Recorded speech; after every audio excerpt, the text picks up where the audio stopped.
Good morning. Good morning, everyone. Thank you so much for coming out in the cold weather. We are so excited to host our first town hall for Congressman Morgan McGarvey. My name is Amy Washburn. I am the district director in the Louisville office. So I manage about 8 staff here in Louisville who are here all the time, ready to serve your needs as a constituent. When you leave here today, to the right, you'll see a table with the House of Representatives seal. That's got some caseworkers behind it. We're always here to help you with passport needs, Social Security issues, Veterans Affairs issues, visa issues, anything to do with the federal agency, HUD. Things like that, you can always call our office and we're happy to help you with those. So we're about ready to get started. We want to keep it tight this morning. Just a few housekeeping notes. Please silence your cell phones just so we don't have any interruptions. You are going to have the opportunity to ask questions live. That's why we're here. We want to hear from you. Just a few things on that. Because we have so many folks here today, please try to keep your questions short. If you are making a statement, keep it short because we want to make sure we hear from as many people as possible. So let's be respectful and give everyone an opportunity to be heard today. What I'm going to ask you to do is if you have a question, we're going to ask you to line up on this aisle here or this aisle here. And when I conclude my announcement, you can go ahead and start doing that if you want to get to the front of the line. So myself and our caseworker, Kat Vining, will be here with microphones. We will hold the microphone and you will talk into it and ask your question. You will not be holding the microphone. Thank you so much for understanding. If you're a little bit shy and you don't want to ask a question live, we do have comment cards. Write your question on it. I promise you, we will answer your question. We will call you, we will write you, we will get an answer to your question. So keep that in mind. Also, we have a telephone town hall coming up on the 24th. So you can dial into that as well if you don't get the opportunity to ask a question here. Just find myself or anyone with the House of Representatives lanyard, Morgan McGarvey tag, they'll give you the information to dial in for that. Last but not least, feel free to record, take pictures. We do just ask that everyone here have the opportunity to be heard today. So if anyone gets disruptive, we're going to ask real nicely to sit down and be quiet and calm, but if it continues to get disruptive, we will have to ask you to leave. We hope that doesn't happen. We just want to make sure everyone gets an opportunity to be heard today, okay? So with that, are you ready for Congressman Morgan McGarvey?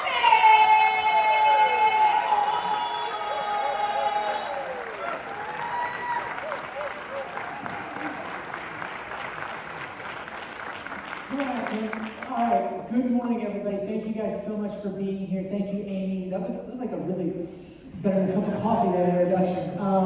Appreciate you all being here. Look, bottom line, I'm not going to give you a speech. I came here to talk with you, not talk at you. I want to take your questions. That's what I'm going to spend the time doing. There are few moments in my life I think are more important than what we're experiencing right now, and talking about how we deal with it, what we do about it, how we preserve our very American form of government. Is so important. So here to talk with you guys. I do want to say we're going to have some elected officials, our state and local elected officials, bouncing in and out of here. I know State Senator Gerald, Neal, State Representative Joshua Watkins. I just left them at a town hall at Shawnee Library. They're on their way over here, and we'll recognize them hopefully when they come in. We have Metro Councilman Ken Herndon, who is here with us. This is his district as well. Ken, do you want to say a few words before we get started? Cool. Welcome to the 4th Local Council District. I'm the new Jacory Arthur. I've been in office for 6 weeks so far and really enjoying it. And we got a lot of good work to do with a lot of good folks. This 4th Metro Council District, you're in it. It goes from 32nd Street almost to Zorn Avenue. It's where Louisville was born at 7th and Main. The adjacent neighborhoods are our original neighborhoods in this city. It's my pleasure and honor to represent such a diverse historic district and I look forward to taking a couple of questions. I do have to go a little early because I'm hosting a Black History Month event later today. If you're free, it's going to be at Roots 101 African American Museum, where I've had the pleasure of being the volunteer design director for 3 years. Starting at noon, going till 3. We are picking people up in the California neighborhood today at 16th and St. Catherine. If you don't want to fight the U of L men's basketball parking traffic, they have a game at noon. If you'd like to come visit us for free with some food and presentation, you can go to 16th and St. Catherine in the California neighborhood and have a free TARP bus ride over there and back to that location. So if you can join us, please do. Thank you so much. All right, thank you, Ken. And with that, all right, folks, I appreciate you doing that. And no matter what Donald Trump does, we are going to continue to celebrate Black History Month.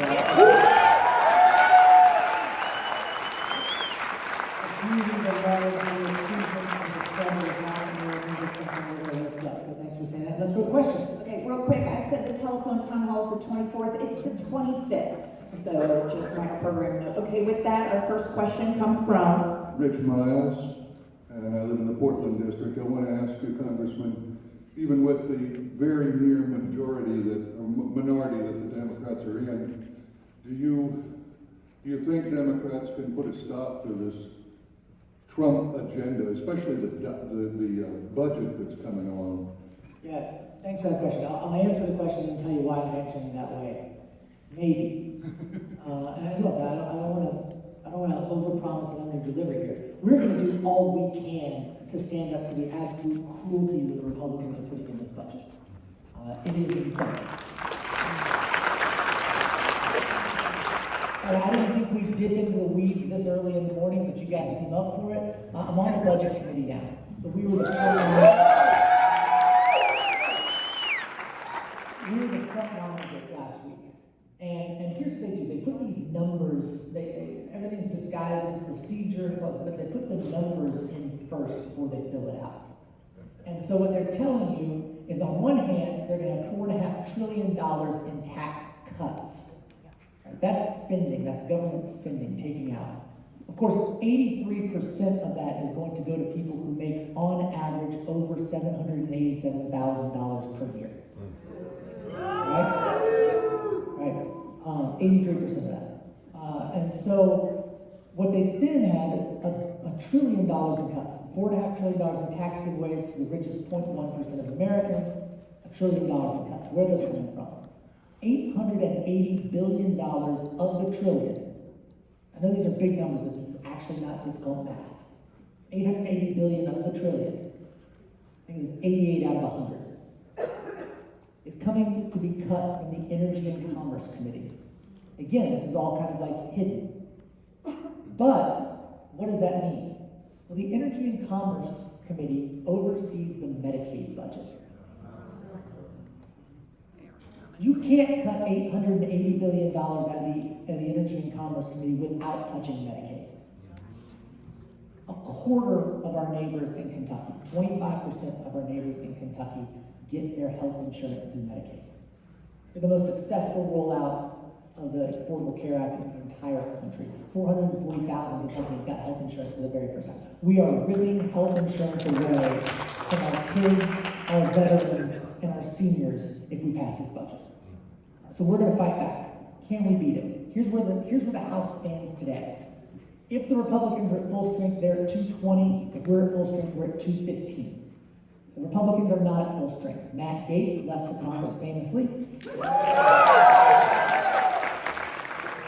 We don't miss him either. Matt Waltz left to join the administration, so they're at 218. Elise Stefanik is leaving as soon as she gets confirmed.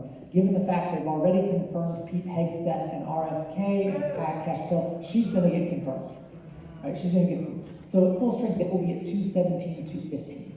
If we vote on the actual guts of the budget at 217, 215, they can only lose one vote. Think about that. They can only lose one vote because the House, we are so different than the Senate. We don't have tiebreakers. And unlike baseball, the tie doesn't go to the runner. A tie vote is a failed vote. So if they lose one, they're at 216. If that person votes with us against their pool budget, then it's 216, 216, it fails. So the answer to that question is maybe. And what we will be doing is doing everything we can. I'm offering more amendments on the floor this week, offering amendments in committee. We are trying to expose what they are doing. We are trying to force people to recognize what they're doing. And then I am not going to support a budget which hurts our neediest individuals. So, too long an answer. I want to get to more questions, but maybe is the short answer. Our next question comes from... My name is Gerald. I'm from the Beachmont neighborhood. Thank you, Congressman McGarvey. I have just a couple of suggestions, not a question for you. I actually agree with the legislative approach that the House Minority Leader Jeffries is taking. I do not agree with the communication approach. He looks like he's barely awake at the time. So I have 3 suggestions for you specifically, but also for your Democratic Party colleagues. 1, get on the floor, make as many speeches as you can. You have the speech and debate clause. You have immunity from libel and slander. You can call Elon Musk a Nazi. Do it. Because he is. A Nazi is what Nazis do.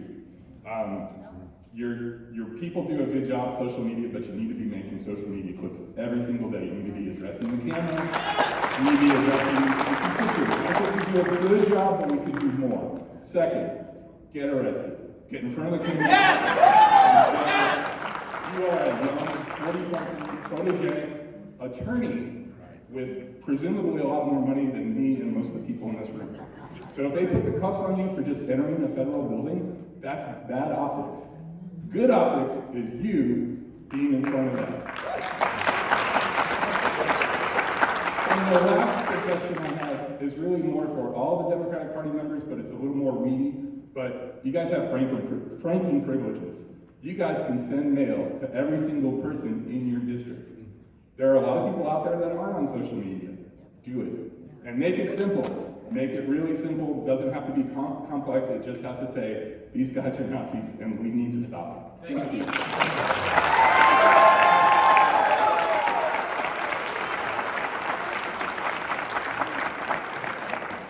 Awesome, thank you. All right, if you guys get a collect call from the DC jail, just answer it.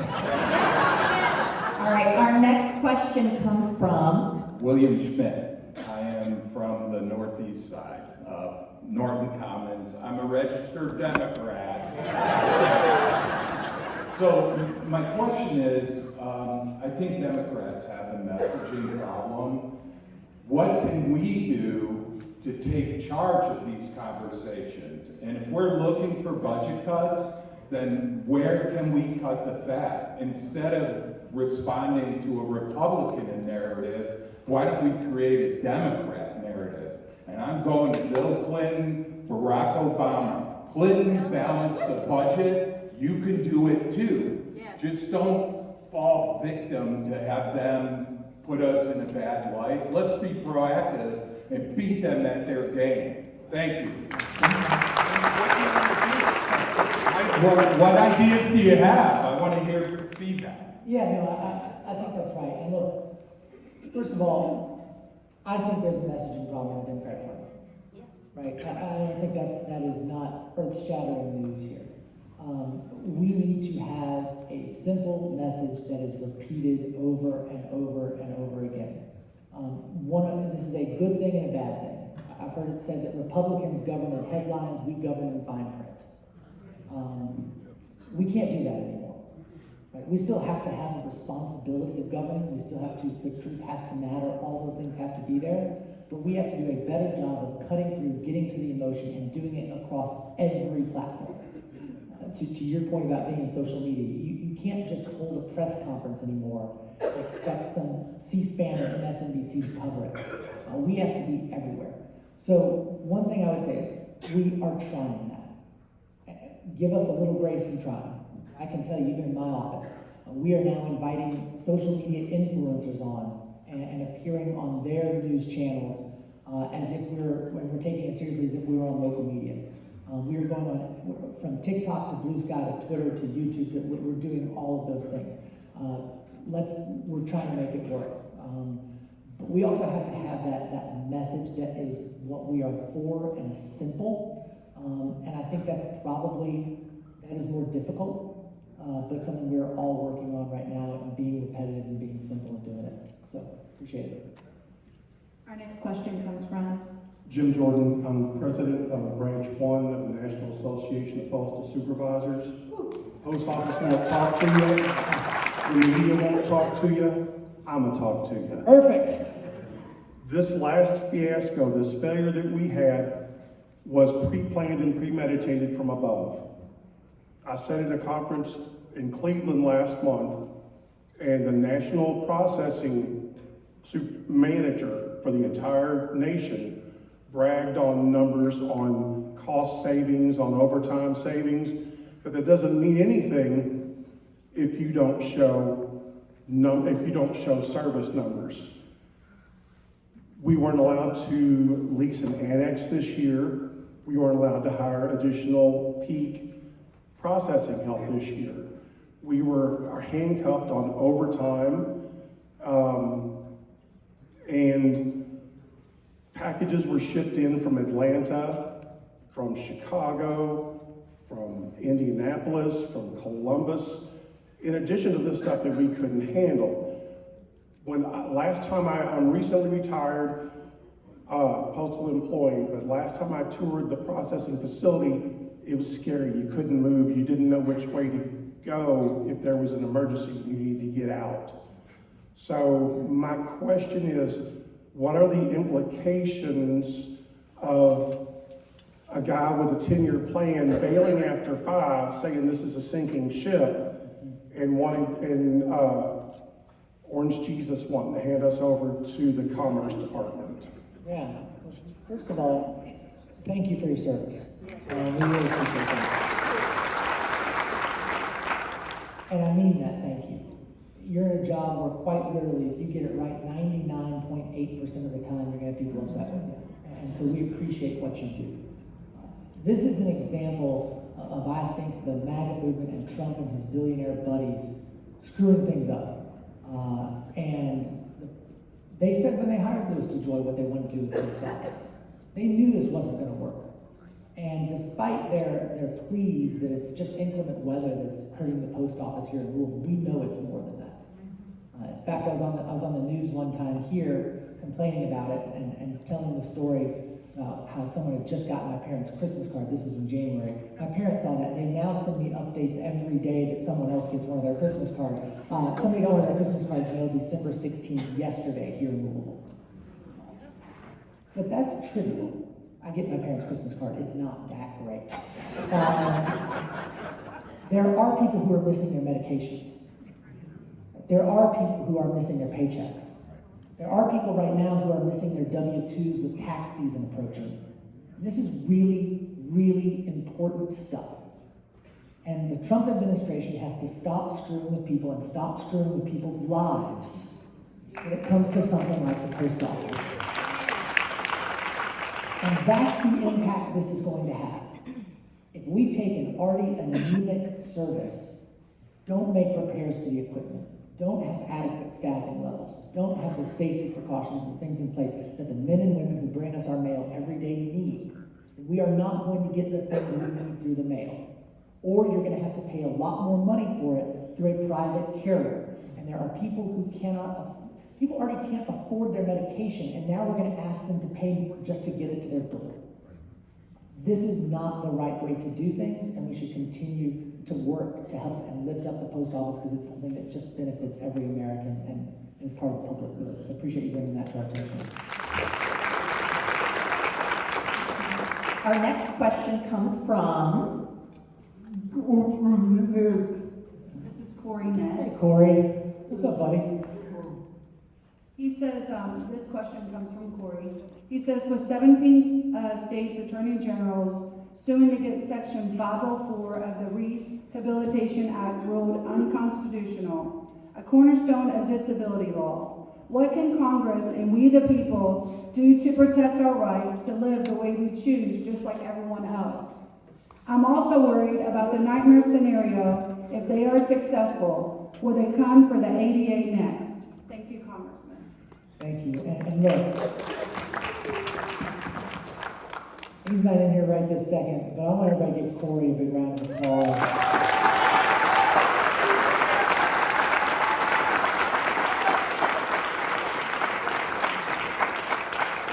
I've known Corey for over 10 years.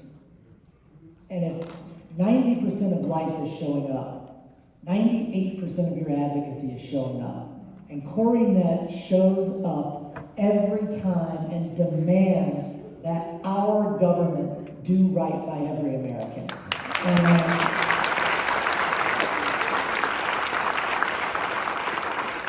It's a cool and inspiring thing to watch. Look, I have a title, but I can tell you every single day right now, I am as frustrated and scared as anybody else. And the fact we are even sitting here talking about repealing a landmark piece of legislation like the Americans with Disabilities Act, signed into law, I believe, by George Herbert Walker Bush, if I'm not mistaken, is frightening. The Americans with Disabilities Act makes sure that people have access to buildings, have access to restrooms, have the ability to work and make a living for themselves. Why on God's green earth would we take away that significant achievement? There is no rhyme or reason for it. You mentioned getting arrested. Taking away the Americans with Disabilities Act is a lay down in front of the door moment.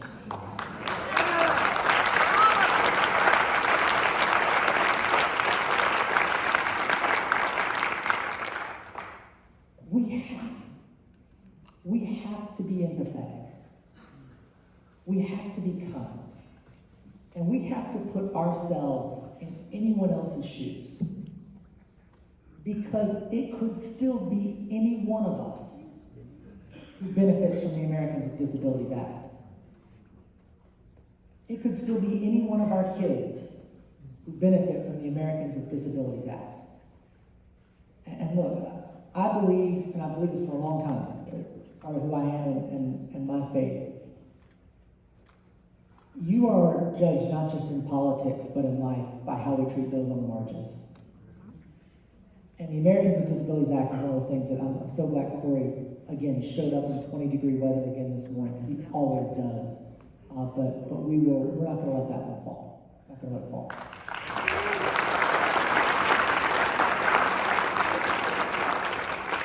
Our next question comes from, you said the wrong thing.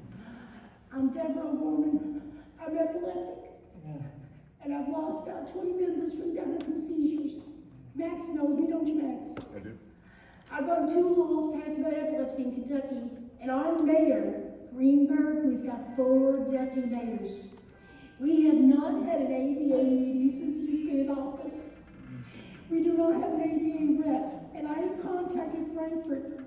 We've got so many disabled people. 1 out of 25 people have epilepsy. 1 out of 100 people die a day. There are cancer victims that's trumped. I worked the polls for 29 years now. I'm an advocate for the disabled. My father was a paraplegic from a car accident on duty in the city of Louisville. The city council knows me. I've done 2 laws passed in the Commonwealth of Kentucky for neurology. You don't look epileptic. I lost my job at Humana for kissing my boss in 1995 because epilepsy was not on there. I love people. People, Max will tell you I'm a female person, but I'm not going to say the wrong word. But the Commonwealth of Kentucky is a Commonwealth. Our president wants to take Medicaid away. He wants to take neurology away. If you walk, you don't have a brain. I have 9 types of seizures, but the VNS stopped it.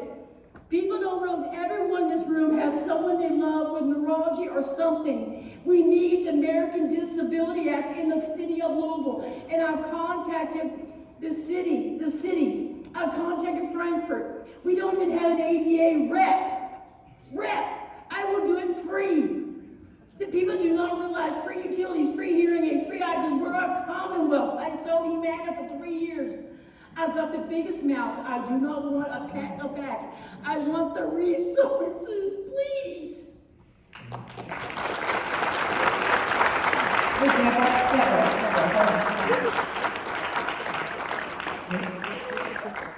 I'm sorry. We'll take that. I'll see you Thursday. We'll take it directly to the mayor. We've got a metro council here too. And I did see one of our other elected officials sneak in, and you're always welcome up here at New Ryan. State Rep Herndon is in the audience.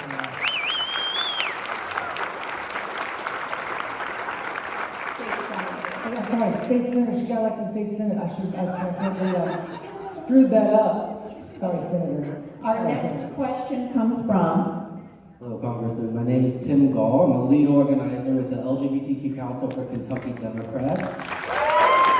Thank you so much for being a member of the Equality Caucus in Congress. It means the world to us.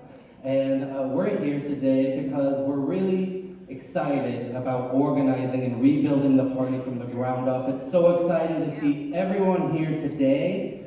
All of the people who are here today are the people who care. So thank you all. Give yourself a huge round of applause. And there's two visions of the world. One of them is based on the cruelty that we're seeing coming from DC, and one of them is built on loving our neighbors. And I'm proud to be a Democrat because we love our neighbors. And we need everybody to get in touch with his campaign team and with your local Democratic County Committee and with your Legislative District County Committee, because we need to send more Democrats like Morgan to Congress so that we can beat the Republicans. Thank you. Our next question comes from, Hi, my name is Jody Held. I could spend a lot of time saying what other people have said, and specifically, I want to bring up 2 points. One, it feels like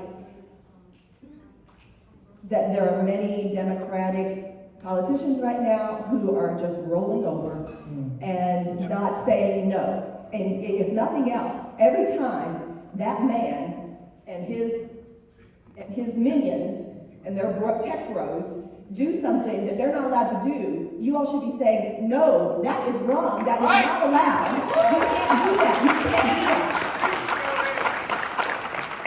He is a rapist in every sense of the word, and he will push and push and push and push until he's got his hand so far up everybody's, you know what?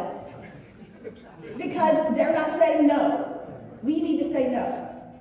On a personal level, Deborah, I too have a seizure condition, and I have a daughter who has a brain tumor, and I have worked as an advocate for brain tumor research. I have worked as a peer-reviewed cancer research panelist in and sat in rooms adjacent to DC, working with phenomenal researchers who have, we have put together, we are the ones who have put together the looking at all the research grants to see what is approved. And to hear on the 1-year anniversary of my daughter's death from a brain tumor, a glioblastoma, today, to know that they are cutting off cancer research, that they are not funding, that they are not giving universities and all the research facilities what they need to continue research so that no other child dies like my daughter died is just inhumane, and everyone should be saying no.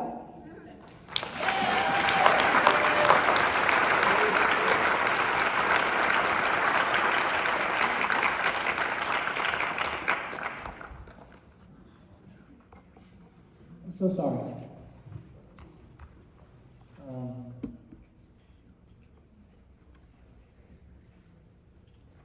Behind every budget cut is a child.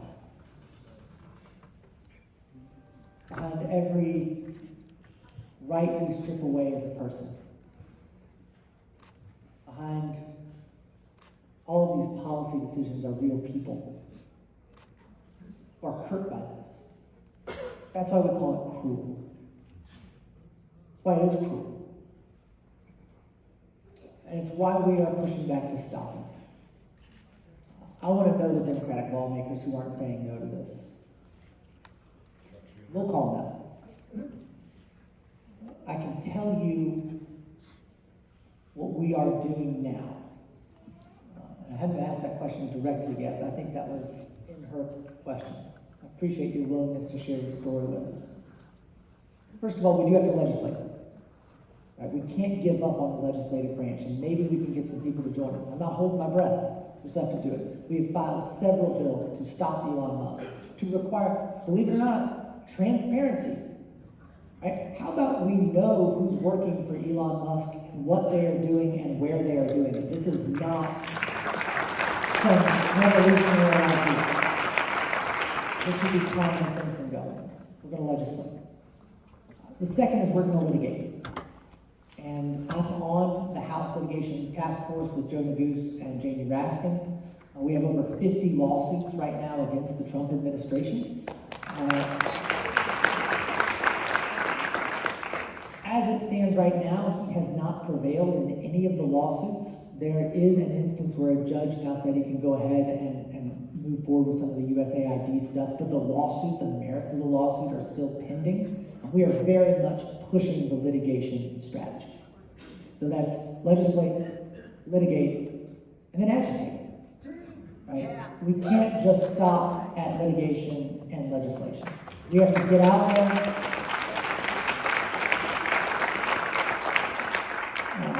And I think it's going to require more social media, as you said. I think it's going to require getting our voice out there. I think it's going to require you all, to be honest.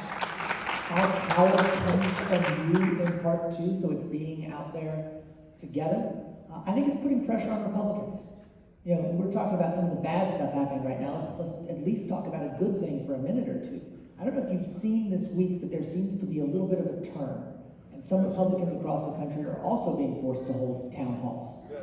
We should demand all of our legislators do town halls and stand in front of people and take their questions and hear these stories. Because I want somebody else to look a mother who's lost a child in the eye and tell them it's okay that I'm taking your health insurance. Right? So I think we need to have that kind of pressure, and I think there's some things that certainly all of us, and I'm taking a lot of this to heart, will continue to do better. Before we go to the next question or comment, I do want to point out that our State Senate Minority Leader, Gerald Neal, has joined us.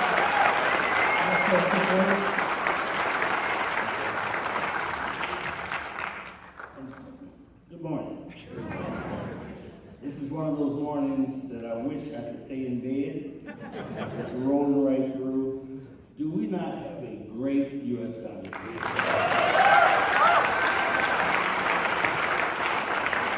I will say briefly because some serious business going on here. He never ceases to amaze me of his understanding and commitment to the people of Louisville, Kentucky. So we're lucky, I think. I know he's going to take it in a shy way. Let's stand tall and strong behind him because I can tell you right here, I've been knowing him a long time, he is always seeking to do the right thing, and as hard as he possibly can. So God bless you all.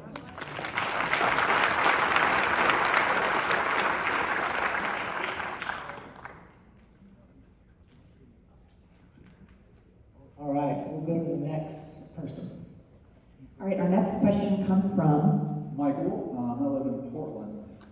So my question, Mr. McGarvey, first, thank you for being here. About 2 years ago, when you won your first campaign, I actually served you breakfast the very next day as well.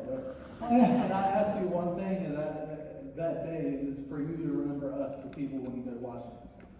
That being said, with the impotence and competence of the Democratic Party of holding Trump accountable for January 6th, which makes him ineligible to be in the White House. The contract is broken. We the people are pissed. We're out here doing the things that you guys should have been doing for the last 4 years. I know this is only your second term. You haven't been there the whole time. When are the Democrats going to reestablish the Constitution? Right now, the contract is broken. And we the people are tired of being out here in the streets protesting and marching because of the failure on the whole legislative branch. What are you going to do? Do something. Yeah, and look, I share a lot of your frustrations, you said. I share a lot of frustration. I've been out protesting in Louisville and many of those things. I think what you're seeing right now in Congress too is a little bit of a generational shift. As we get younger, as we get because we have some newer people come in, some newer ways of doing things. And so I think you're going to see, or maybe are seeing right now, it's hard to see it because Donald Trump is president, a more forceful push. Like, we recognize that the old way of doing things isn't going to work anymore. And that you can't just be nice, right? Doesn't mean, and I said, doesn't mean we become them, right? But it doesn't mean we can't call out their bullshit either. Yeah. And we've got to be willing to do that in a very forceful way. As it stands for January 6th, the only thing I agree with everything he said, the one thing I'll correct you on. Nancy Pelosi in the Democratic House impeached Donald Trump twice. Merrick Garland was derelict in his duty. Merrick Garland, I agree. And look, I mean, this is the frustration, right? And I share this frustration. Why, after Roe fell, did we not pass Roe v. Wade into law? Right? Where the Democratic House and Democratic Senate and Democratic President. Why wasn't there an executive order? Why was Merrick Garland the Attorney General for 4 years who was not doing his job of forcefully prosecuting people who have done this in a timely fashion? I have those same questions. And so I think it's right to be angry, and I think we have to say that we got to do things a little differently. Our next question will come from Andrew Sauce. I'm also coming from the Portland neighborhood. All right. Couple things. I want to commend you for doing this. There's not too many people that would consciously choose to put more on their plate to earn their paycheck, and that's clearly what you're doing today. You're asking for more stuff to do. I commend that. First, another thank you, personal thank you for your office helping my wife and I with our immigration from Australia. You guys did. Your indispensable help made it possible. We were at wit's end after 19 months of no response from the immigration office, and your office made it happen. She's well on her way to finally being able to stay legit.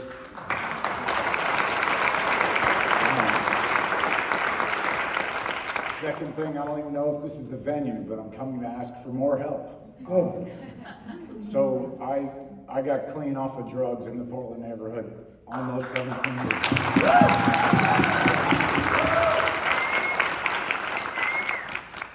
15 years ago, I started recovery houses in the Portland neighborhood. I now have 4 and roughly 40 people that are on a constant basis of coming off the streets, out of the jails, out of the prisons, out of the overdose in the back of the EMS, and into recovery, becoming productive members of society. And what is happening now is there is a large push of insurance housing. I personally charge like $200 a month less than every recovery house in the city. I do that so that people can transition. I make $0 to $1,000 a week out of houses where other houses are making 10 and 20 grand. Zoning is changing things because there are so many different insurance houses that are making $8,000 to $12,000 per person, times 8, times 20, times 30. They're making millions. So zoning is changing things, and I have a house that is well established for the last 15 years on Slevin Street that I can give you 150 people who have gotten clean and stayed clean up to 12 years clean out of that house paying $100 a week instead of paying $150 a week. They're changing it to where I have to put a sprinkler system into a residential house because they're trying to change the residential house to an R2, which is commercial. And I can't afford a $30,000 sprinkler system for a residential house. So I'm looking for some help locally, like with the zoning committee. I don't know what to do, but they're like, I'm in the process. I've done everything that I can, and now it's down to where like a shutdown is happening in 6 months if I don't put $30,000 for sprinkler systems in the house. First of all, thank you for sharing your journey with us, for being on that journey, and taking it one day at a time, and then turning that pain into purpose. We really appreciate that. I know in Portland, still a big problem. In fact, on Thursday, I went with a resident of Portland to a methadone treatment clinic here in town to see what that was like and see that experience and hear her stories. And one of the heartbreaking things she said to me, I said, how prevalent is it? And she said, all my friends have died. but on the fence of God. Me too. And so we need more recovery and more treatment. We need to recognize that addiction is a disease and that relapse is a symptom of the disease, and that we gotta be here to help people when they can take it. So we'll talk to the mayor and the Metro Council so we can get you some help on that, because having a house where you have people recover and zone it the same way you zone a big building or a big hospital, I like music a lot, and there's a great John Prine lyric where he says, "It don't make no sense that common sense don't make no sense no more." And everybody has some common sense into that to help us get through this scourge we're experiencing. Appreciate it. Yeah. And Councilman Herndon, sir, Councilman Herndon wants to give you his card. Good. I knew Kim was leaving. I thought he'd already left. We're not finished with the shout-outs this morning. We'll probably have some more people come in. Dr. Compton, who's the principal of Central High School, is here with us today.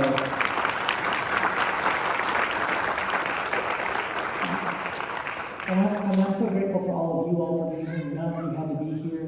For Dr. Compton, she definitely didn't have to open up this building for us today. So thank you so much for allowing us to be here at Central High School. Before we get to the next question, I just want to flag, we have 15 official minutes left, so please remember to keep your statements and questions tight. I think we can go a little bit over for sure, but just gentle reminder. Okay, our next question comes from... I'm Frankie Moore, and I'm from the Highlands neighborhood, and I want to know, how far do you think your Republican colleagues will tolerate Trump's current path? And what kind of behind-the-scenes conversations are you having? Yeah, this is one of the more depressing things I think going on, which, think about the context in which I'm saying that. This is one of the more depressing things going on. It's really down there. This is not round 2 of Donald Trump. This is easily round 5 or 6. It's been 10 years since he descended the golden escalator. And we've had the 16, 18, 20, 22, and 24 election cycles since then. Of the 10 people who voted to impeach him in the House of Representatives who were Republicans, 1 is back. He hasn't changed. He is still the same divisive, vile, corrosive, narcissistic, awful person that he is. Washington has changed. And there are more members of Congress now who look like him. That's one thing. The second thing is what I would call the other members. And what I fear is everybody familiar with the analogy of the boiling frog? That's my fear. Is you've got a bunch of Republicans who privately, they know that what he's doing is wrong. It is unconstitutional. They might agree with his policies, but in government, the process has to matter. And I think they've convinced themselves that, quote, when it matters, they'll stand up.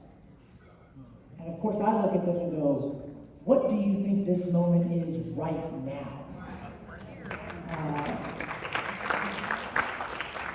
And say what you want to about them. I've said plenty. Mitch McConnell and Paul Ryan during Trump 1.0 stood up for the institution of Congress. Article 1 gives us tremendous power as representatives. We have the power to force. Right? We have the power to declare war. We have the power. And so we are using it. Here's the question.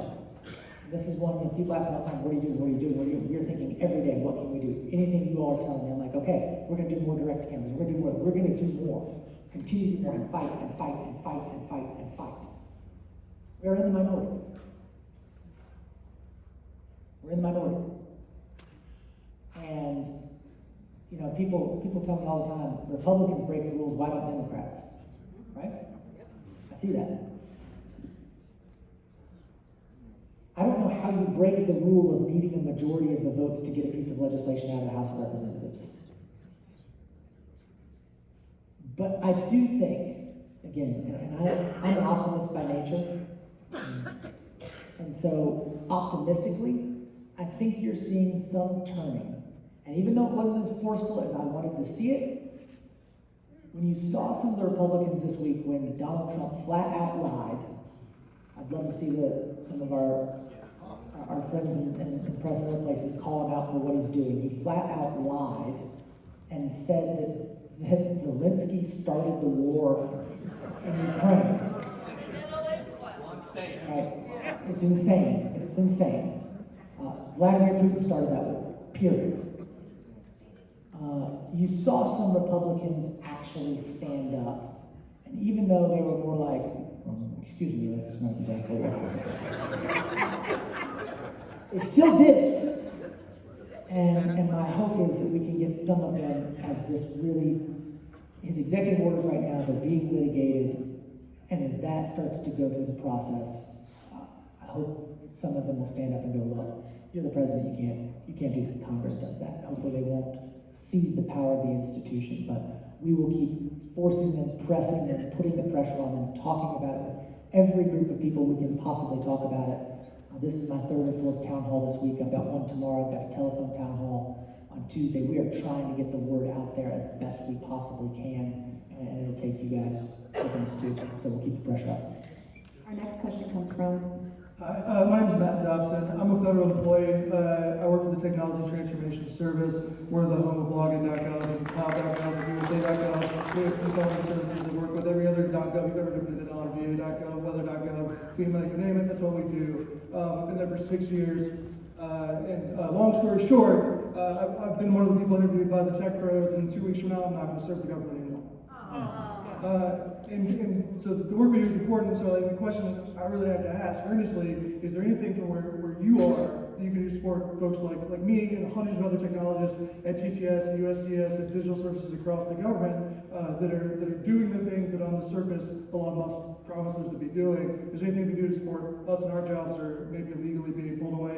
And what's to be done about the data and privacy implications of the technology that we're no longer there to serve? It's frightening. I mean, there's a chance that Elon Musk is pulling off one of the greatest heists in American history right now. And so, I'm sorry you're going through it. I'm sorry you're seeing it. The stories we're getting in our office are heartbreaking. They are going to hurt Americans. When Trump fired 200,000 people without any rhyme or reason other than they've been there less than 2 years, he took away all, I mean, look, we just had catastrophic weather in Kentucky, and they are taking people out of FEMA. They're taking people out of the forestry department, they're taking people out of all sorts of things for no reason. They're not looking at job function. They're just doing it. This is where the legislation is pushing back and where the courts are pushing back. We are absolutely pushing back against this and trying to stop it. And I'm sorry that they're coming after you and you're at the point to resign. Know there's a bunch of people who are... I'm not resigning. You're going to be they're making you. My term has been, I'm going to, in the weeds, I'm on a renewable term. My next term expires in March. I should have 5 years ahead of me. I have exceptional performance ratings for 6 years. It's been approved since September, and they're going to let me expire like a loaf of stale bread. No fork for me. No fork.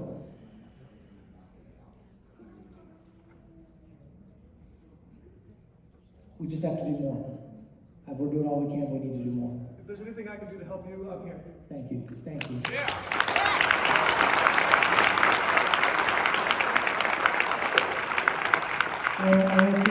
There's a lot of people trying to get to it. The one thing I'll just ask everybody, please be our eyes and ears. You can't over-communicate with us, and don't assume we know something. Really and truly, we want to hear these stories. So I'm going to get back to you guys so I can stop talking. All right, our next question comes from... My name is Mike Hobley. I live in Crescent Hill. I'm going to do my best not to cuss. You don't have to. I'm fucking seething. I don't want to hear we're doing our best. I don't want to hear we know. These people, a well-functioning government has checks and balances, obviously, right? And you need a competent other side. You don't have it, okay? Negotiating with terrorists is out the window. Negotiating with Nazis, fascists, vile amendments or agendas is out the window. You're not doing enough. You you need to get arrested. You need to impede. If the shoe was on the other foot, they would shut down the government. If we elected a female president, they would have had their panties in a wad, man. Like, it's not enough. You need to get arrested. I will bail you out, okay? Impede, obstruct, do whatever you can to, like, don't show up and for a vote or something. Make headlines. Like, get some attention. It's not enough, man. It's not enough. It's not enough. Everyone's pissed.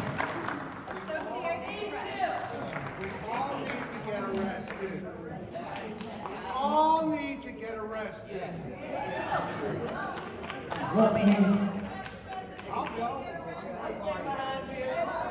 I'm glad he's here. And I'll tell you, we're pissed too. We're super pissed. And so I think you're right. I think more has to be done. More has to be done. Our next question comes from. I don't speak on. My name is Diane. I'm in Islands, and I want to ask about R899. I'm gonna look that one up real quick. Thanks. It's Massey's bill for getting rid of educators and. Oh, this is Matt. So this is from the last Congress where Massey got rid of the Department of Education in a piece of legislation. He refiled it. He refiled it, okay. So the Kentucky gets over $1 billion from the Department of Education. They do everything from overseeing the payment of student loans to everything else. That bill didn't get any traction last Congress when Republicans were still in the majority. I hope to God that stays the same way, and we will fight back against these things. Congress established the Department of Education. The president can't get rid of it. And I don't see a United States Congress getting rid of that right now either, but just know that we understand it's a different ballgame, and everything's on the table. I know Republicans hate education departments and Brown, yeah. I know, but it's time to kill charter schools. Yeah. And enough. Thank you. Thank you. Our next question comes from. Dora Shirley. I want to know if anyone is looking into the actual election and the manipulation of votes that we know have happened. We know she won. We voted for her. We saw everything. We know these numbers do not add up. Is anybody looking into this? Look, they're still screaming about 2020 stolen election BS. The moment we speak up about what's real and what really happened, oh, you guys are crazy. No, we're not. We know what happened. Is anyone looking into that? I don't know the answer. Election Truth Alliance showed manipulation in Clark County, Nevada. There's more studies coming out. These numbers, they waited until after the first 400, which is recount. After that is when the manipulation started. I also want to know why the morning of our election, our machines were inoperable for the first, 45 minutes or something? To get them online. Our machines are not ever supposed to be connected to any internet or be online. What is going on with that? What happened? Is anyone looking into that? Yes. We should not even be here right now. I was on the phone with the governor and the Secretary of State that morning that the elections, that the machines were down, and they were down. I live in the Highlands. If you guys live in the Highlands, Crescent Hill, you know that they were down a while. The explanation we were given, and of course we filed a lawsuit to keep the polls open and all those sorts of things that day. The explanation we were given is that with the early voting, our county clerk, just stating fact. Who's a Republican? Republican. They had early voting, and they didn't let the system boot up with all of the results of those early voting's in, and what the delay was they were uploading the results from the Thursday, Friday, Saturday of early voting. It was unacceptable. It's inexcusable. It's something that, you know, Right, and that was local, but what about the manipulation of votes that they are showing? Is anyone looking into that, is what my question is. I understand what you're saying about us locally. I'm talking about the whole United States. Is anyone looking into that? I don't know. I don't know. You know, and obviously, for the time being, you know, I don't know who's looking into it. I don't know. Look up Greg Palin on Facebook. Our next question comes from I'm William from Beachville.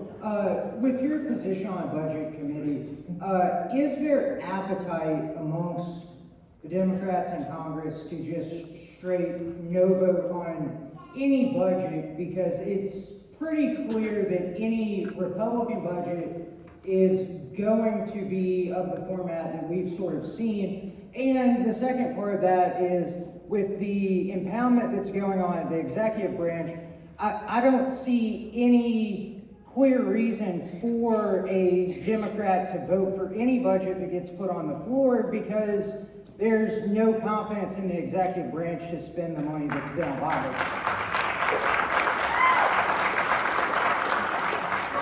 I agree with you. Here's your answer, yes. Yes. Yes. All right, our next question comes from Jennifer Bell, and I'm from Schlüsselburg, so I'm right here. So first, thank you for being here, and thank you for everything you do. I know that everybody in this room is very frustrated and pissed, like people have said, but I also know that you are working your hardest and doing everything that is feasibly possible. You are one person. There's only 24 hours in a day. There's only so much that you and your team can do. So I appreciate the service and work that you've done so far. My question, however, is, I've had a lot of friends ask me this question. If you had a child currently that you suspected was autistic or ADHD, would you get a formal diagnosis, which is required to have an IEP in school to be able to help their behavior and their educational problems? But a formal diagnosis could potentially lead to problems with the current administration. So would you get a diagnosis? It's so funny you asked that question. I had this conversation with a mom yesterday. And I had not really thought about it until yesterday. And she went through her pros and cons with her own child of doing that. I don't know what I would do. And I think that's why this is so scary. It's why we are so pissed. It's why this is so frustrating. Why are we having a conversation about whether you should get your child diagnosed with a potential diagnosis of anxiety or ADHD or autism? I have a child on an IDP. Right? This is frightening stuff. And we've got to bring these stories to light. We have to put, and I say, we are bringing these stories to light. We are putting the pressure on the Republicans. We are putting the pressure on the administration. And what I won't do is give up. Because as hard as this is, and I'm sure like you guys, I don't get to escape it. I am reading the news before I go to bed. We cannot give up. This is a moment that matters. And we have to do everything we possibly can to make sure that quite literally our kids, all of our neighbors, our veterans, our seniors, our students. I went yesterday and spoke to the Black Student Association at Manual High School, wondering if they can still have a club. We have to stand up for everybody, because all of us will be in the crosshairs at some point if we don't.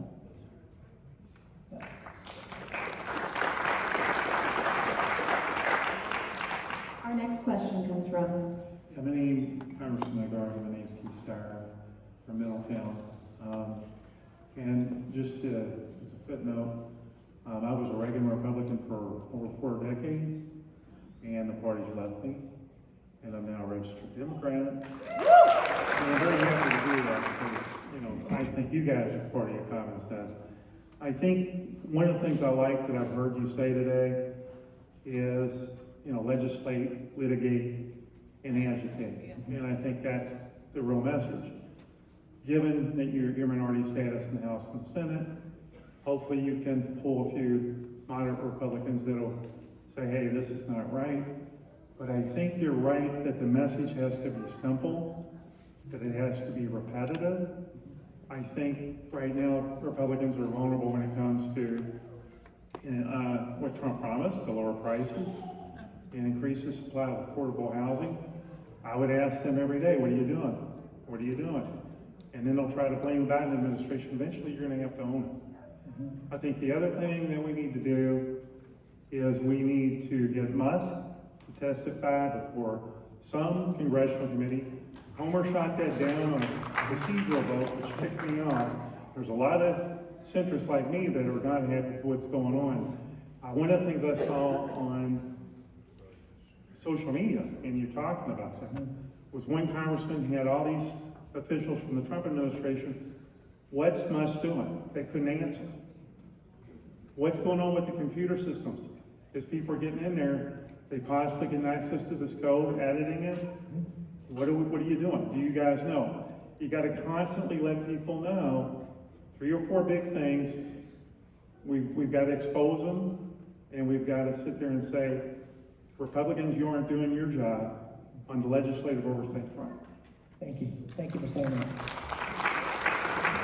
Our next question comes from... My name is Sheila Wade, and I too would like, good morning. Thanks for being here. I voted for you. I love you dearly. I pray for you every day because I have to tell you I'm going through. And I must say you are a much better person than me because they would have carted me off before. Like the gentleman before me, I'm going to try to keep this clean. Very difficult. Say that, I said November, I have really been in a cursing mood. But in regards to the gentleman that spoke who was an employee, I retired from the Commerce Department, particularly the Census Bureau. So I do know that as far as a minority, okay, yeah, it's difficult. But the Democratic Party has to get off its ass and start messaging and I'm not just talking at the federal level, Senator Neal. I'm looking at the local, at the state level, as well as the local level. It's gotten ridiculous. I was raised, my mother and father told me when people don't play nice with you, you can't play nice with them. I'm not saying to get as ignorant as them, but I'm just gonna stop playing with you. Plain, simple, beat me in. It's a wrap, okay? And looking at this, when we're talking about cutting fat from the budget, I get that. But let's start with Mr. Musk's contracts. Let's start there and stop cutting his contracts. The U.S. Postal Service, I love my U.S. Postal Service, okay? And since Joy or whatever his name was, had been, but of course he had an ulterior motive, trying to privatize it. This is why he stepped down, because he's going back into the private sector, so his business will be the one that gets the contract for the U.S. Postal Service. Plain simple. And in the fact he has destroyed it, you can tell it in their attitudes. I've seen my letter carriers walking at 9 o'clock at night when it's dark with headlamps on. All the while people are breaking in their trucks and hurting them. Really? So I just told them, you come when you get to my house, or even if you're not, you get to my house. It's a safe house, trust me, okay? But I do want to see more hell raising from my Democratic Party.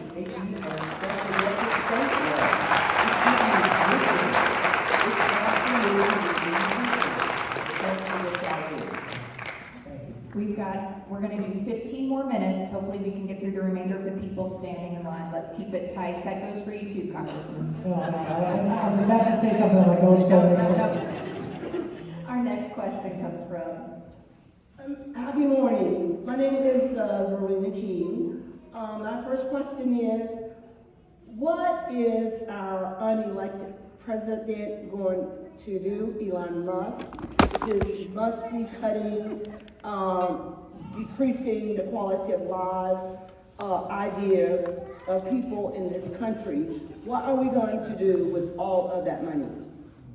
And then secondly is, when are the Democratic Party going to become more strategic, more detailed, instead of being general, become more specific about issues in this country? Like, for instance, you talk about the middle class, but you never use the word poor. There are actually poor people in this country, and you all need to stop shying away from using the word poor. Maybe you want to use another synonym, disadvantage, that's okay, but be more detailed. When is that going to happen, and what is our unelected Elon Musk going to do with his musty cutting ideas? Okay, the first question is easy to answer. First question is, what is Musk going to do with they've told us. They're going to give the biggest tax break in American history to the billionaire class. It's not hidden. I just told you, in the budget, they've already got $4.5 trillion reserved for tax cuts. The richest 0.1% get 83% of that. 0.1. Richest 0.1% have over $100 million in net worth. That's where it's going. And by the way, that's $1 trillion short of the tax cuts they wanted. That's where it's going. Second question, how do we fix the Democratic Party? Guys, if we had an hour, I'm not sure we could get there.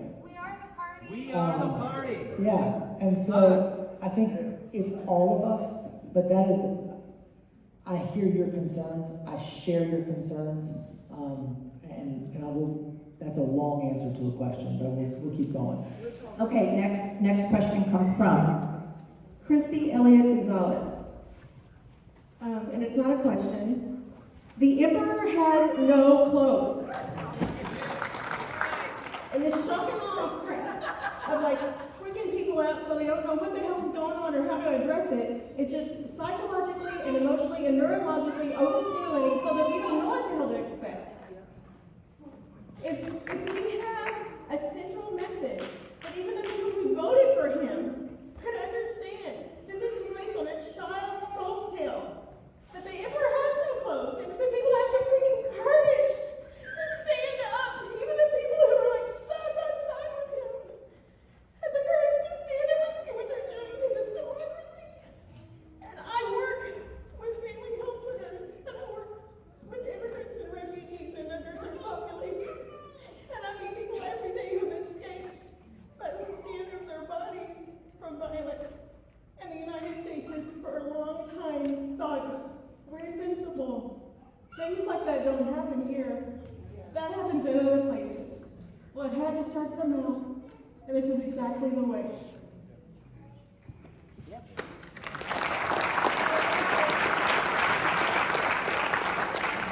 Thank you. Our next question will come from Mark McKinley, Schnitzelberg. You know, the way we changed the Democratic Party is to look at the Bernie Sanders and AOC playbook and go after small donors and quit relying on corporate America and billionaires to bankroll our elections.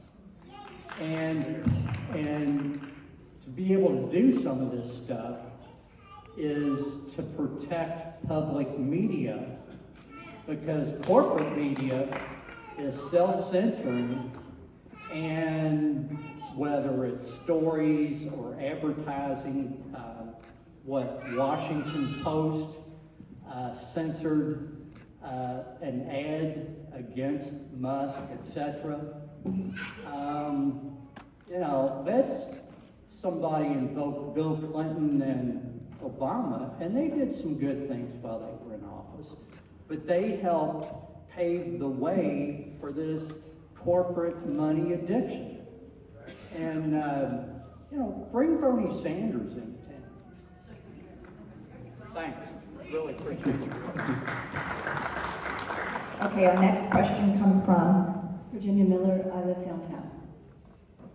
I want to ask, do you know anything about February 28th, known as the Buy Out Boycott? B-U-Y, okay? And also March 5th, I heard is possibly another date for protests across the country. I think more and more people who get out will help. We just need to know where and when you want us there. The buyout, do you know what the buyout boycott is? It's where we're not shopping at the certain stores that are any stores. Yeah. And then like shopping at a Costco, right? Is that or is not shopping at any store? Or shopping. I'm not 100% sure. I thought it was like just across the board to shop. But I would say if you don't shop anywhere on February 28th. If you are going to, if you need groceries, go to the really small independent people. Go to restaurants that are just run by mom and pops. Places like that. Don't go to any corporate store. If you see them on television running an ad, they're a corporate. They're a corporation. No Starbucks. Thank you so much. And I just want to say, I'm not going to shirk any responsibility. I am not going to shy away from any things that the party has done, even if it's before I got here. That doesn't matter. We're answering for it. I get that. But I also want to empower you all to stand with us and use the power of your voices. And I'm going to point out somebody in the room. I won't point anybody out. I'm seeing somebody out in the room. We have a 4th grader here. His name's Truman. Truman was asked to write a letter to President Trump as part of a 4th grade assignment in class this year. He told the teacher no.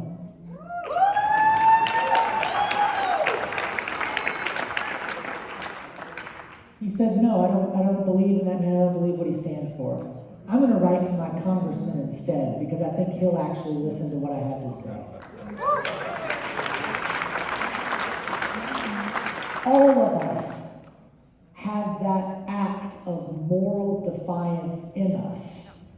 This is the moment where we can't stay silent. So if February 20th is one of those days, be part of that day. Use your individual voice that day in your way, because we all have it and we can all use it.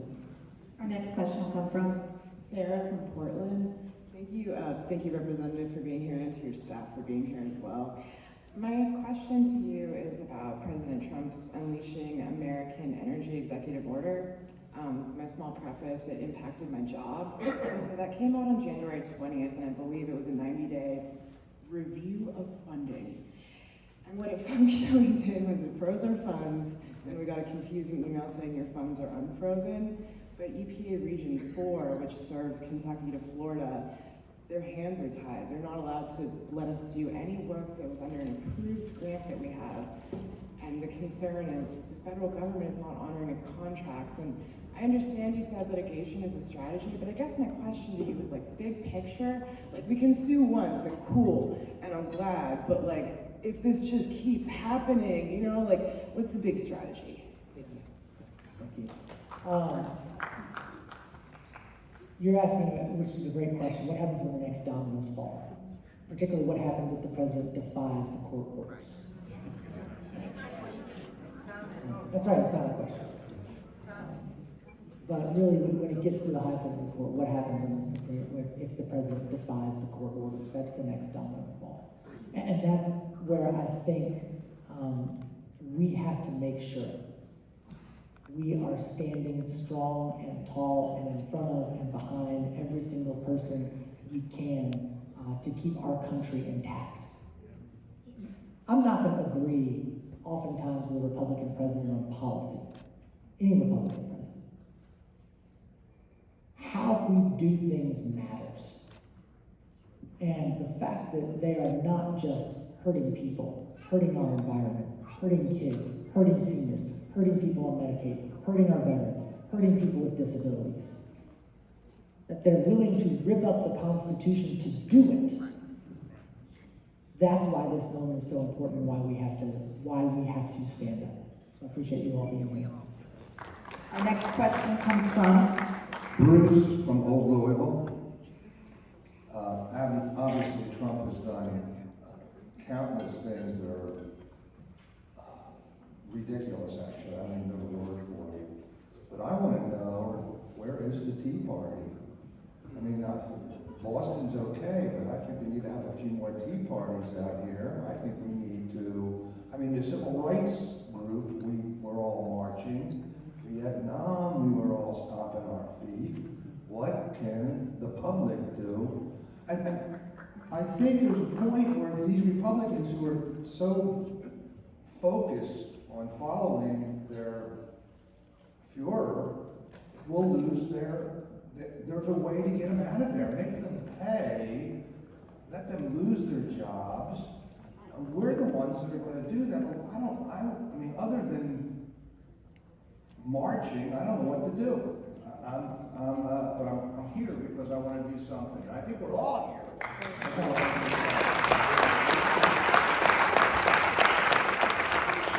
Don't underestimate the power of marching.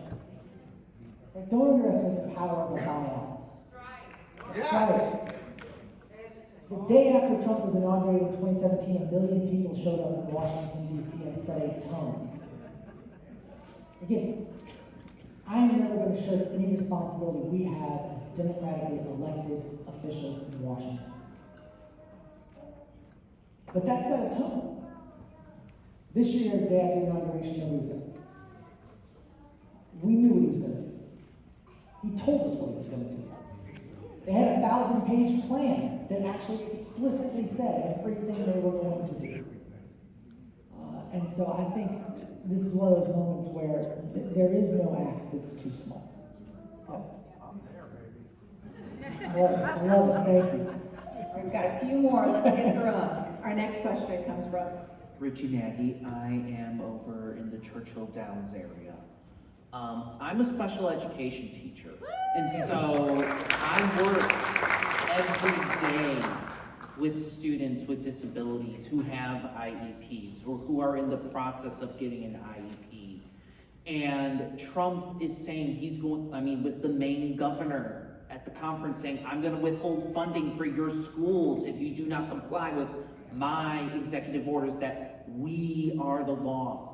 So if Kentucky, which 70% of K-12 public schools in our 170 school districts is Title I, what is Kentucky, so I guess for Senator Neal as well, and the federal government going to do to protect our students who benefit from our Title I funding for clothes, for shelter, for a free and appropriate public education? You want to take on the state level? Okay. First of all, thank you for what you do. Thank you to all our educators, especially for what you do. The role of public education in our state cannot be overstated. The role of public education in our country cannot be overstated. It's part of the backbone of America and the American dream. This is one where we're not waiting for there to be a fire before sounding the alarm. And on this particular issue, some people have asked about how do we get Republicans to stand up. I do think public education is one of those areas. You look at the other 5 congressional districts in Kentucky. Many of the members of Congress from Kentucky represent counties where there is no private school. We saw in Kentucky their voucher amendment, their constitutional voucher amendment, not win a single county in Kentucky. 65, now, good news, bad news. Good news, 65% of Kentuckians voted against privatizing our public schools. Bad news, 64% of Kentuckians voted for Donald Trump. There seems to be a disconnect between the person and the policy. But I think we do have allies in that fight to help the public school funding along. So I appreciate you bringing that up. What about at the state level? At the state level, I'll let. Thank you for that question as well. Let me just point out something right now in real time. We are in legislative session. When we can do something or not do something is going to be at this time. March 17th, guess what? We're done, except for veto session. 10 days, come back for 2, right? What I need is not just for you, but everybody in here to tune in to right now, so we can talk about this. If we're going to take advantage of the moment, it's right now where I operate. So I'm going to give you some information. I'm going to ask you to write it down. This is very important. This is going to be how to reach me. I'm going to look in my box Monday morning. I'm going to take my LA, and that's going to be her job Monday morning.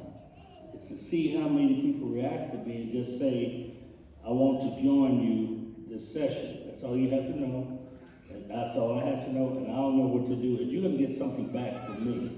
And I'm going to say in the moment, sir, what we can do in this moment, and maybe lay the groundwork for what we do in the next moment and the next moment. This thing is not about just showing up when we're in session. This is a 365-day-a-year effort. And folks got to be focused. I hear the anger, I hear the frustration. I join you in this. You just don't know how much control I got to put on myself to deal with people from day to day on the other side that undermine and disregard people, especially those who are in the weakest positions in our society. That offends me deeply, but I have to deal with these folks. I need you. I need you to respond. I mean this. Gerald.Neal, Neal, at kylegislature.gov. I'm going to give you another number. This is a number for you to call me directly. Gerald.Neal, Neal, that's the N-A-L, Neal, at KY, spelled out, legislature.gov. So take this number, 502-564-8100, and ask to speak to me, and just state, I want to join you. It will get to me. You will hear from me. I'm asking for your help and support now, and then let's join and continue this fight where I operate as well. Thank you. I'm so glad I'm here. This frustration, I'm sorry, I can't help myself. You see, I'm 502-564-8100. He leaned over to me while someone was talking and said, they're angry. And my response was to him, that's a good sign. Because that's what that means. That means you're motivated. You want to go somewhere with it, no matter how big or how small. But this is going to have to be a sustained fight, because the other side is organized, focused, and they have activated their peace. Here's the last thing, if I may. This is a joyous time. I hear the anger. You know what's so joyous about this time?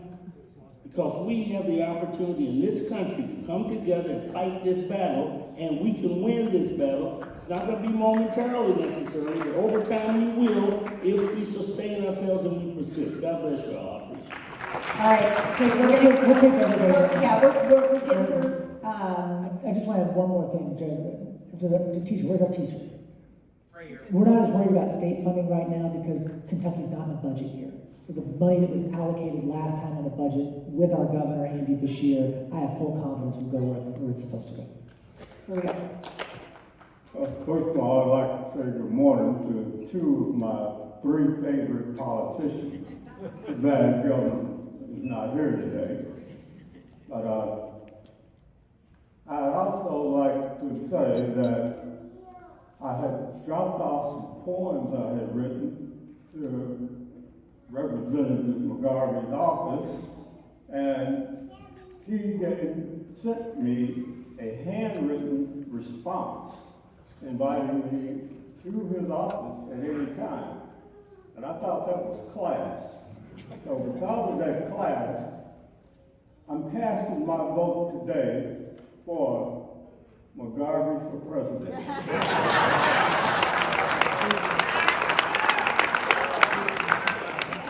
Normally I would say no, thank you. In this instance, I can definitively say, I wouldn't do a worse job. My question is contained within a poem that I wrote, and if you don't mind, I'd like to recite that. Please. Okay. The birds, the bees, the flowers, the trees, and the azure skies, all beautiful things before mine eyes. But an ugly sight I can't stand to see is you won't let my freedom be. Woo! Immigration, education, race relations, problems facing all of our nations. How can there be a democracy if you won't let my freedom be?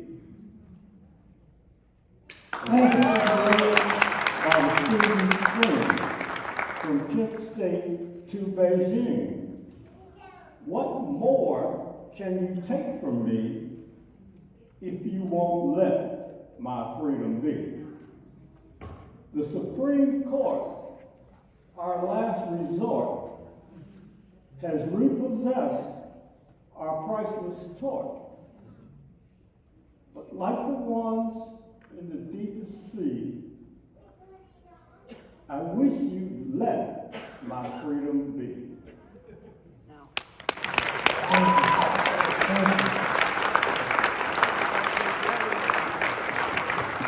I've always wanted to do that poem in front of Congress so they could get an understanding of what they're doing to everybody, not just black people, gay people, everybody. How about the state senate too? Yeah. Yeah. Thank you. So, Thank you. Thank you so much. I guess it was close I can get. Well, we'll get you closer. Thank you. Our next question will be from. Hi, I'm Val Smith, and I'm from St. Matthews. Thank you so much for coming, and thank you so much for coming. I'll be brief. Two quick things. Elon Musk. We really have to get this guy off the chessboard with Pam Bondi and the gutting of the DOJ. I don't know how we're going to do that. That's in your wheelhouse. Good luck to you. We'll support you. On Democratic messaging and Republicans, Republicans always apply to the emotions, and Democrats tend to be applied to your reason. We've got to learn to flip that script. For example, you used the frog in the water earlier. We, the people, are not the frogs in the boiling water. Elon and Trump are. Turn up the heat. That's how you do it. Thank you. Love it. Our next question. My name is Diane Harbin. I'm just a regular person. I don't have any titles or anything. And what's impressing me about this forum is that being a Democrat is bad enough. Being a minority is worse. And now you know how it feels. Okay, the anger that we're feeling, the frustration that you're feeling, and I shouldn't say you, we. The frustration that we're feeling, the hurt that the betrayal that we're all feeling is how minorities feel all the time. And I'd like you to take away from this, yeah, I know Donald Trump and Musk and all of the, they're crazy. But we're not. We're not. And it's time for us to really remember that either we're together or we are all going down.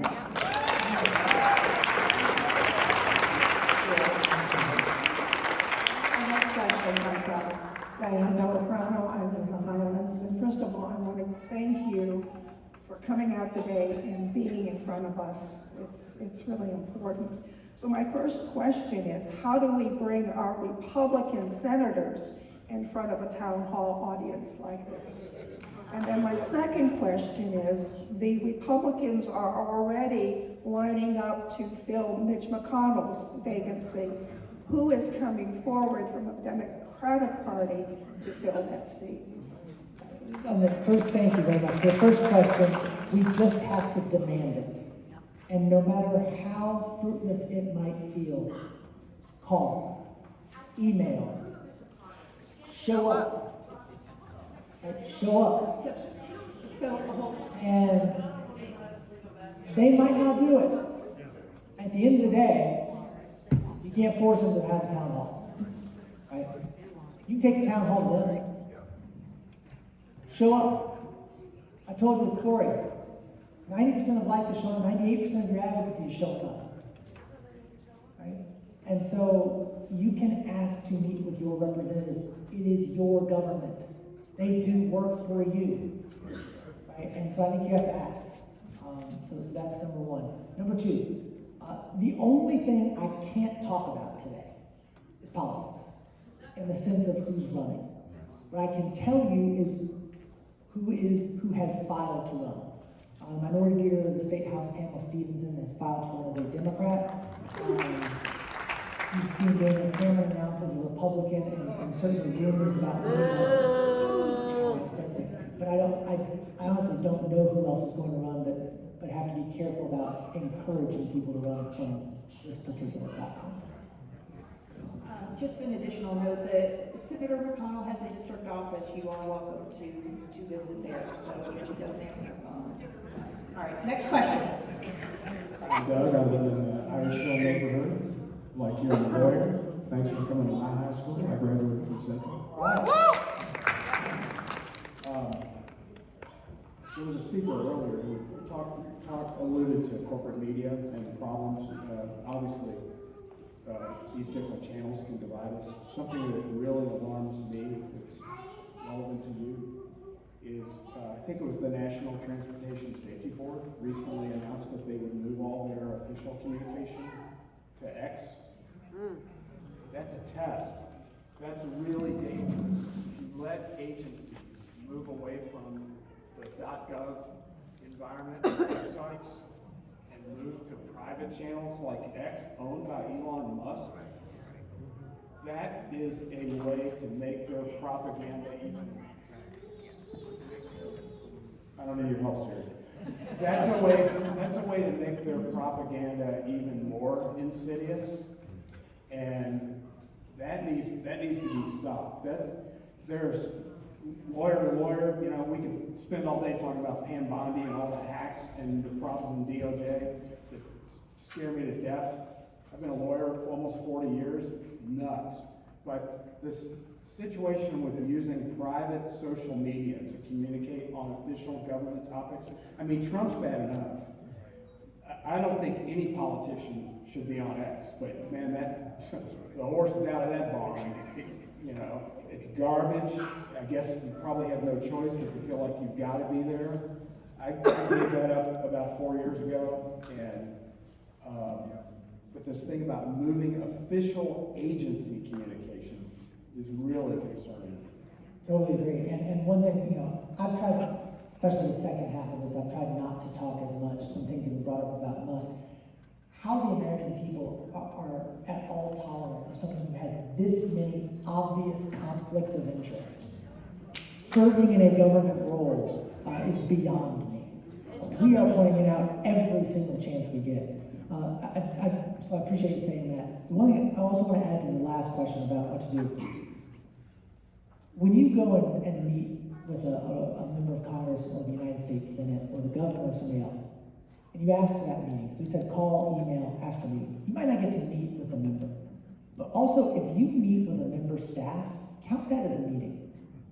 Because Mitch McConnell might be in Washington, Rand Paul might be in Washington, you can't get to Washington.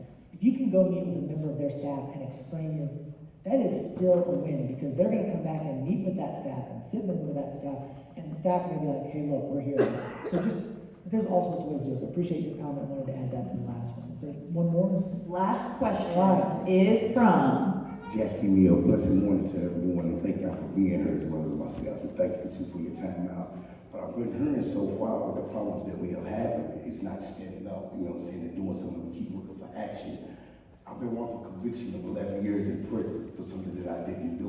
And then we got a president that's a rapist as well as a war criminal. But here it is, I can't vote, I can't carry a gun, I can't even be a woman because I got a felony. But we got a guy that's running America's country that is a known, publicized criminal. So this is what I'm saying, sharing with the brothers and sisters here today. We must remember this, and we got to put in action. I'm going about action. This is what I did when I was in prison, fighting for my freedom, and I'm still fighting for my freedom among this wrongful conviction. But we must stand on this. We, the people of the United States, in order to form a perfect union, establish justice, ensure the domestic tranquility, provide for the common defense, promote the general welfare, and secure the blessings of the liberty of ourselves and property. Do a day that established as a constitution for the for the United States. What I want to promote out in this right here, we the people, and I'm gonna jump down, establish justice, ensure tranquility. How we ensure is, all we got to do is have a sit down. 1 or 2 days. Don't go to work. Yes. That's all you got to do. Don't go to work for 1 day or 2 days and watch how the economy. Spread this with these things right here. We have social media. Put it out there, everybody. Look what happened to Breonna Taylor. And I'm just using sorry what happened, but I'm gonna let y'all know something that we may overlook. The world knew about Louisville, Kentucky. The world knew about it. Egypt knew about it. French knew about it. Everybody knew about Louisville, Kentucky. Why? Because we band together as brothers and sisters. And we got a word out there with action. This is all we got to do is sit down for 1 day, 2 days, watch the dynamic change real fast. But use this. Get the word out. It's a simple fix. I'm gonna give y'all one more thing to let y'all understand what I'm talking about, how deep it is. If some of us don't know what roaches are, but roaches is an insect. How many of us have saw a roach run across the floor with a whole steak on his back? None of us. But if you follow that roach to his hut and you turn it forward or wherever, you will see a mountain full of crumbs in there. What I'm saying by that, small things lead up to tremendous things. So if we just sit down for 1 or 2 days, you don't need to do well. You stay home. Look what happened when they did it on Hollywood, when they was talking about it. They banded together. We're gonna sit down. Look what happened when the nurses did it, when they was overworked, plus they ordered. They sit down. Look what happened with Ford and everybody. They sit down. 1 day or 2 days. Watch the dynamics change. But remember, we the people. No black, white, orange, green, no, we the people. We form them, we create them. It's not like they bow down to, we bow down to them. And I'm not saying in a negative way, they bow down to us. They need our support. We really don't need them. We vote for them. Remember that. We vote for them to put them in a position to guide us, lead us. So we got to remember, we must be very thorough and authentic when it comes to voting. When it comes to standing up to these forums like this, are we really going to put the action in? I'm going to show y'all the simple action. Stay home for 1 or 2 days. Thank y'all for your time. Thank you so much.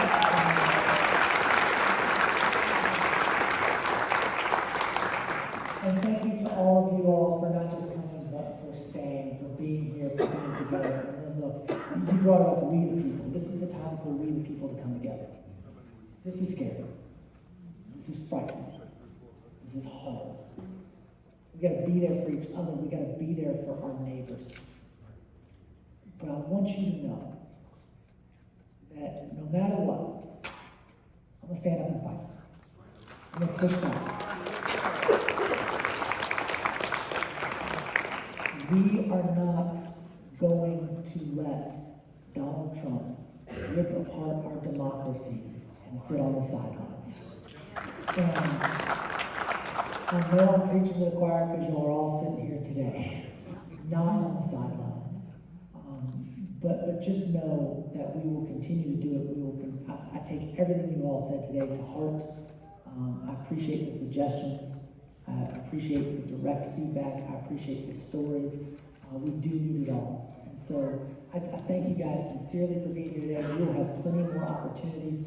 Please reach out to our office directly. Please follow us on social media. Please do all sorts of things. And just know that no matter how bad it seems, we are not going to give up. We are not going to give up. So appreciate everybody being here today. Thank you all very much. Thank you all so much for coming. We overstayed our welcome by about an hour, and we have to give this venue back to the school by noon. So thank you so much for coming. We appreciate you, and don't forget telephone town hall on the 25th.